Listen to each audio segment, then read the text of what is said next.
اللہ الرحمن الرحیم الحمد للہ رب العالمین وبہ نستعین اما بعد قال اللہ تبارک وتعالی فی القرآن المجید والفرقان الحمید فاعوذ باللہ من الشیطان الرجیم بسم اللہ الرحمن الرحیم والفجر ولیال عشر والشفع والوتر صدق اللہ العظیم۔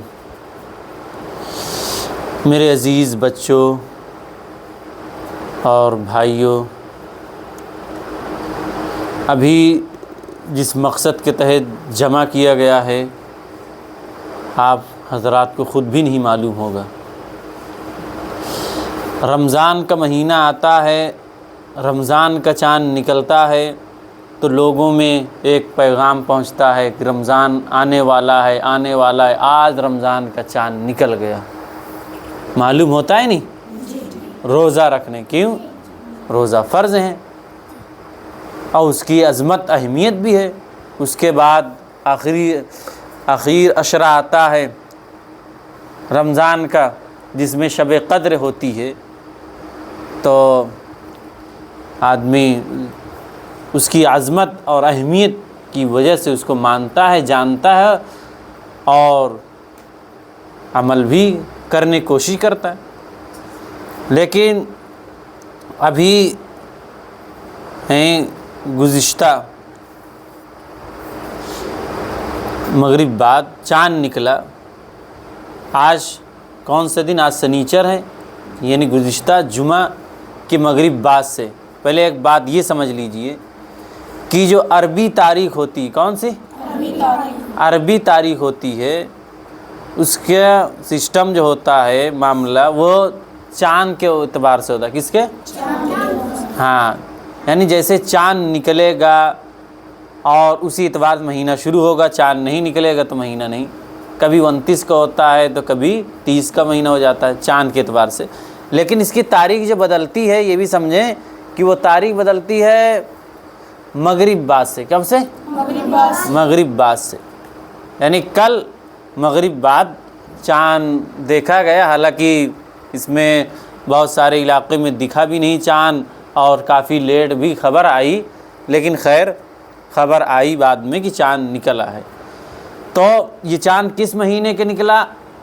یعنی عربی مہینوں کے آخر مہینہ۔ کون سے؟ ہاں، آخر مہینہ۔ وہ کون سا ہے؟ ذی الحجہ۔ کیا نا؟ حجہ۔ اس مہینے کا چاند نکلا۔ اور یہ مہینہ کون سا ہے آپ بھی سمجھے اس کی عظمت۔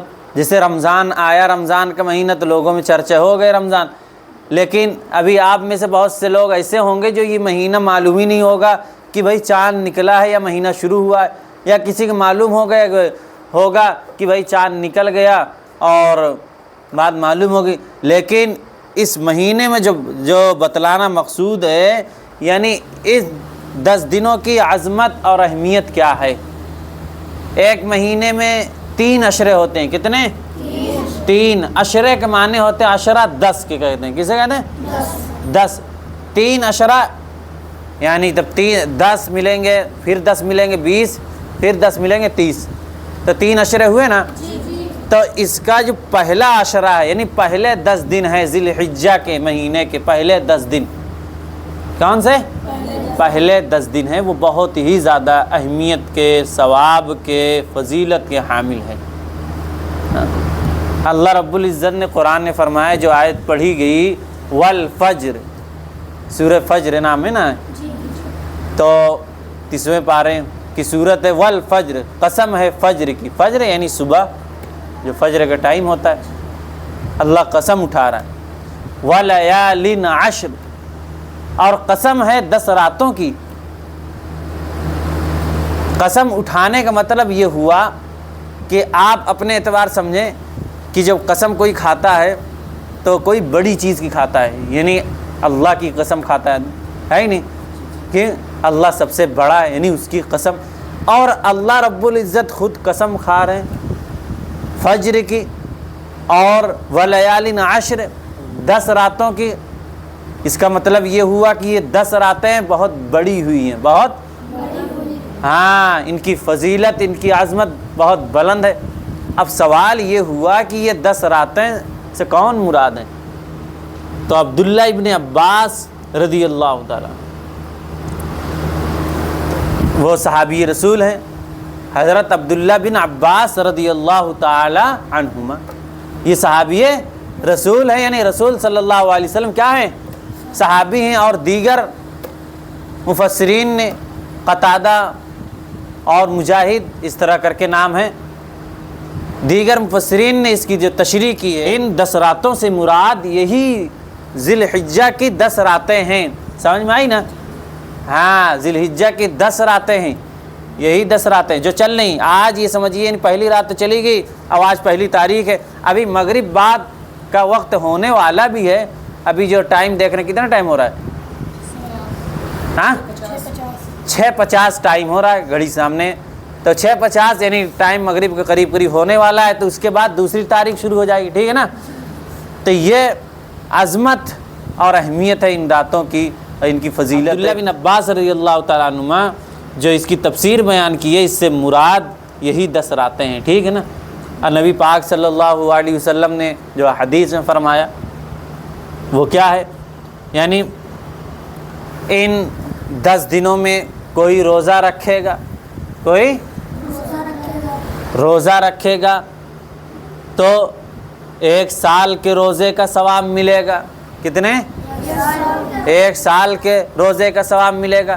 اور ان راتوں میں کوئی عبادت کرے گا تو شب قدر کی رات میں عبادت کرنے کے برابر ثواب ملے گا۔ سمجھ میں آئی نا؟ ہاں، یہ ان کی فضیلت ہے۔ اور حالانکہ حدیث، یہ جو حدیث کی بتائی گئی یہ ضعیف ہے سند کے اعتبار سے، لیکن فضیلت میں ان احادیث پر عمل کیا جا سکتا ہے اور کیا بھی جانا چاہیے، یہی چیز ہے۔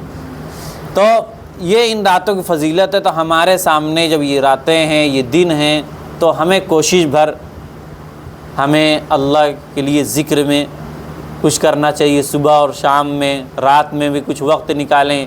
آپ 4 بجے اٹھتے ہیں، قرآن شریف پڑھنے کے لیے اسی میں تہجد پڑھیں، اللہ سے کچھ مانگیں، کچھ دعا بھی کریں۔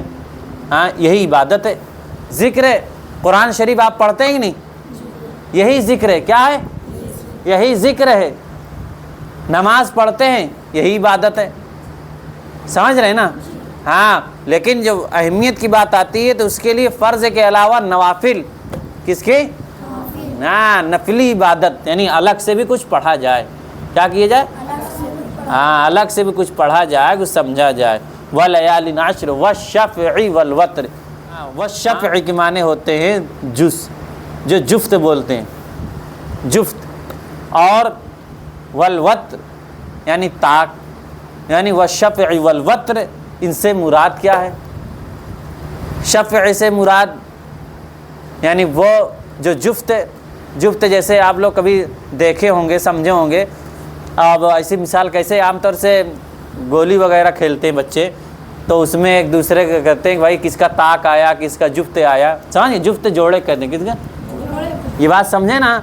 ہاں، بچے ہیں تو اسی دوبارہ سمجھانا پڑے گا نا۔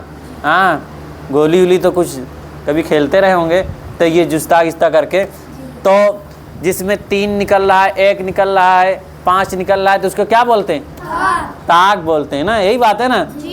سمجھ نہیں آ رہی ہے؟ ہاں، یہی بات ہے۔ اور جفت یعنی جوڑے کو بولتے ہیں۔ جوڑا یعنی 2 نکلا، 4 نکلا، 6 نکلا، 10 نکل گیا، تو یہ کیا ہے؟ جوڑا ہے۔ ہاں، تو یہ شفع سے مراد یہ ہے یوم النحر کا دن۔ یوم النحر کون؟ وہی بقرعید کا دن۔ کون سا؟ بقرعید کا دن۔ اب بقرعید پڑتی کب ہے یہ بھی تو معلوم ہونی چاہیے، یعنی اسی مہینے میں۔ کون؟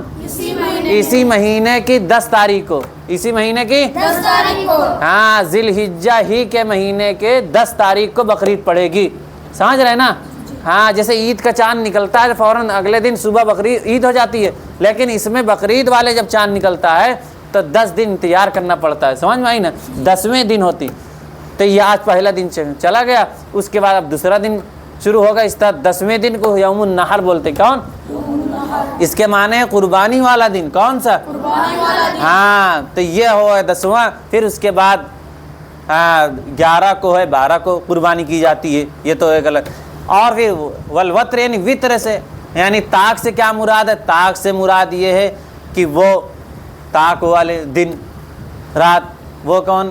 وہ یوم عرفہ ہے 9 ذی الحجہ. کون؟ 9 ذی الحجہ طاق ہے نا. ہاں تو اس سے یہ مراد ہے. اور اس دن یوم عرفہ یعنی حاجی اس دن یوم میدان عرفات میں ٹھہرتے ہیں. ٹھیک ہے نا. یہ بھی بات ایک بتاتے چلیں کہ اسی مہینے میں حج بھی ہوتا ہے. حاجی لوگ جب گئے ہیں، آپ لوگ سنے ہوں گے کسی گاؤں محلے گھر سے حاجی لوگ گئے ہیں. ٹھیک ہے نا. عبدالحی کے ماشاءاللہ دادا ہمارے ماما بھی لگتے ہیں، وہ بھی گئے ہیں. کیوں میں عبدالحی معلوم ہے؟ ہاں تو حج کے لیے گئے. تو حج اسی 8 تاریخ سے شروع ہو جاتا ہے. سمجھ رہے نا. ہاں تو اسی مہینے میں انہی 4-5 دنوں میں 8 سے شروع ہوتا ہے، 2-4 دن میں 5 دن میں حج ہو جاتا ہے. تو حج بھی اسی مہینے میں ہوتا ہے. تو حاجی لوگ میدان عرفات میں رکتے ہیں، تو اسی لیے یوم عرفہ اس کو کہا جاتا ہے. اس دن روزہ رکھنا سنت ہے. کیا ہے؟ سنت ہے. ہاں باقی رکھیں گے تو سمجھو ثواب تو ملے گا. اس کا ثواب بتا ہی دیے کہ بھائی 1 سال روزہ رکھنے کے ثواب ملے گا. تو یہ ساری چیزیں ہیں. تو ہمارے سامنے اس دن یعنی اس عشرے کی اہمیت کو ہم سمجھیں اور اس چیز کو عمل میں بھی لائیں اور دیگر لوگوں کو بھی بتائیں. سمجھ میں آئی نا. ہاں دیگر لوگوں کو اپنے، کبھی آپ گھر پہ ہیں تو آپ جائیں گے تو کچھ دن بچ جائیں گے، کچھ دن چھٹی ہوگی تو اس میں 2-4 دن تو بقرعید تک بچیں گے. تو اس کے بعد جائیں تو بتائیں امی ہو یا ابو ہو یا جو بھی ہیں کہ یہ رات یہ دن یہ بڑے اہمیت کے ہیں. سمجھ میں؟ اس میں عبادت کرنی چاہیے زیادہ سے زیادہ. عبادت کا مطلب نفلی یہ ہوتا ہے اس میں اجتماع نہیں ہونا چاہیے. کیا اجتماع مطلب لوگ جمع ہو گئے، جمع کروا رہے ہیں، آپ آ جائیے آپ آ جائیے. 10 لوگ جمع ہو گئے، آرام مستی کر رہے ہیں، ٹھنڈا چل رہا ہے پھر بھائی. ہاں پھر ادھر موبائل چل رہا ہے. تو ان ساری چیزیں گریز کرنا چاہیے. یعنی نفلی عبادت میں اہتمام یہ ہونا چاہیے، الگ سے انفرادی طور پہ خود کرنا چاہیے. اللہ رب العزت ہمیں بھی ان باتوں پر عمل کرنے کی توفیق عطا فرمائے اور آپ حضرات کو بھی عمل کرنے کی توفیق عطا فرمائے. وآخر دعوانا الحمدللہ رب العالمین. چلیے ابھی ٹائم ہے 1-2 منٹ، باقی آپ لوگ دعا مانگ لیں. یہی ذکر ٹائم ہے.